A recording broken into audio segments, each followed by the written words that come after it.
What's going on, everybody? Welcome back to Boompa World.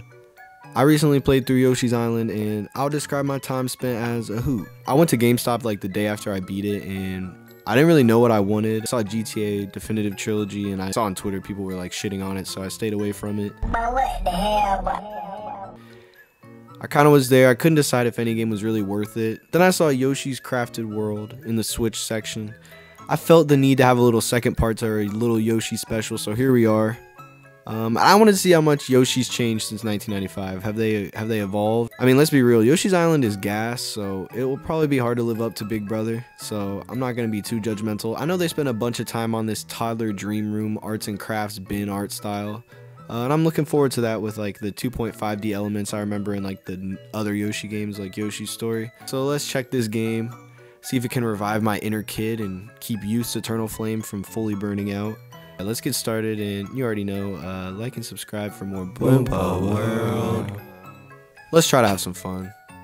Yoshi's Crafted World dropped in 2019, and although it's published by Nintendo, it was actually developed by Goodfield. They've been working with Nintendo since 2007, and they always drop like super stylized platformers that like lean into the concepts that they're going for, like their yarn games or this hand-drawn style or Yoshi's Crafted World.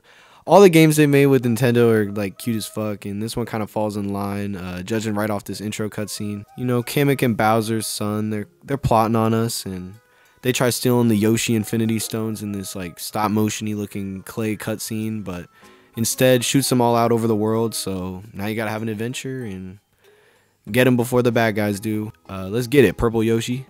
Yo, Purple Yoshi. You wanna come out here? The first level drops you to a familiar grassland, but everything has this cardboard and paper aesthetic that you've probably already seen from the foreground, with those same flowers from the old game and butterflies, but now with like as cutouts and stuff like with string to fill like a diorama. I couldn't help but look back at the layers of mountains and stuff going on and just wish I was roaming in 3 dimensions in this pretty ass landscape. The music definitely not bad, like there's still catchy little Yoshi ditties that kind of capture that childish essence, but they just kind of lack in memorability and overall just kind of medium on the slap meter. Like, stop trying to make that kazoo happen, Yoshi. Like its predecessors, Yoshi's Crafted World has you throwing eggs, collecting red coins and smiley flowers, and solving puzzles to make it to the end of the stage. This game has like half of an extra dimension though. It allows you to like interact with items and question blocks in the other planes of our Yoshi reality, and you can also kind of like move, but only when there's like the yellow ribbon that lets you walk that way. But after completing each area, you get a chance to unlock certain costumes with coins you collected, which is a good feature. Nice feature that has come along with the evolution of games, just having unlockable outfits and platformers. I swear it makes it like 1.25 times more fun. Even though a lot of this game's costumes are ugly and bulky, I still enjoy them. These little robots are also in the overworld. They are like the walls of progression, and they ask you for certain souvenirs as an extra, but also you have to give them smiley flowers to progress to the next area. It gave some replayability to the level, but I didn't find myself doing it a lot, just when I was like bored. But I did like to take in all the different moving pieces each level had to offer. They did have like a little living, breathing world element to it that I enjoyed. Everyone played their role in the diorama. Like sometimes there's shy guys holding cardboard cutouts of birds. It's cute, and it continues on throughout the whole game. It caught me with its charm early. I often do like appreciate all the little things with games like this, like Kirby, but I just get bored not too far in, so hopefully this game can continue to hold my attention. But just like any good platformer, each level has different themes and gimmicks, and this one reveals them like a pop-up book, I would describe it as. 4 levels in, we had our first level with Poochie, who you ride like. And I mean, he doesn't add much to the gameplay. He is cute and changes it up a bit though. He's been busy since we last seen him in Yoshi's Island, because after we beat this level, they introduced this gimmick where we have to find his kids. And you play each level in reverse with more emphasis on speed, and you have to find all 3 of his kids every time. So, and although it's essentially a mirror mode with 3 hidden creatures to find, it still was fun. It definitely added replay value. Yeah. This game is able to lean on the precedents of like what Yoshi's Island and the other Yoshi games made, using like many of its pretty much using all of their old enemies and types. Like even the tribal shy guys are still here, and the little mice that reminded me of the hamburger. But real quick, full stop. Do you see this? This gameplay, this game is easy. I died a few times throughout the game because I'm just me, like fried. But if you don't enjoy a relaxing adventure that's just pretty things to look at and explore around, then you're probably better off playing anything else. Even then though, I feel like it's a cute world worth exploring with things to do, but without a challenge beyond like collectibles, some people just get bored.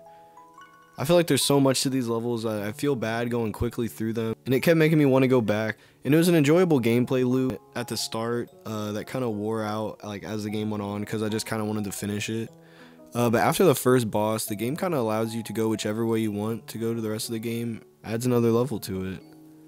The first boss had a really cool transformation like in Yoshi's Island, but this time it's more like making the crafts come to life than just a regular enemy, which is pretty cool. The bosses almost reminded me of like the real item bosses in the new Paper Mario game. The boss design and art direction and almost everything was very clever and creative aside from the more basic level design. To make a level playable two ways, I guess some of that extra weird explorative Yoshi gameplay is kind of missing or weird. There are still puzzle elements and gimmicks for every level, but I feel like it's a bit more inside the box than Yoshi's Island. I found it fascinating. I'd oftentimes enjoy the more fast-paced backwards version of levels over the initial version of the level that you have to play through. The level design is still good and has little set pieces and gimmicks and memorable things. I feel like this game cuts away and has almost a shooting gallery feel oftentimes with some of the varieties of the levels. When you're throwing eggs like 3 layers deep into the background or hitting moving Shy Guys and stuff like that. I wonder if the increased almost arcade shooter feeling has some inspiration from Yoshi Safari, the Super Nintendo game that used the Super Nintendo Zapper. That'd be random but cool. Even though the graphics look cool, it felt like the gimmicks overshadowed a lot of levels and they kind of felt slow and less explorative. I was really just impressed with the attention to detail. All the moving parts work in harmony and it's like that for each level, but all of that art direction and stuff, it just makes this simple ass level. And levels sometimes play out slower than I want them to, but I kept wanting to see what was next, still dragging me along. This piranha plant boss battle blew me out of the water. Like, the bosses were like high-key my favorite parts of the game. By this point I had 3 of the 5 stones and I was in the home stretch and I was having fun. I repeated levels a good bit and never really had a problem with our flower collecting. I didn't until the end. When the thick Shy Guys showed up on the desert theme level, I just got hyped. One of my favorites from Yoshi's Island, too dang cute and chunky. But the mix of those old characters with the art style of now, goated. As the game was wrapping up, we entered the space world. And in the space world, we were in like reduced moon gravity for like a total of like 2 minutes.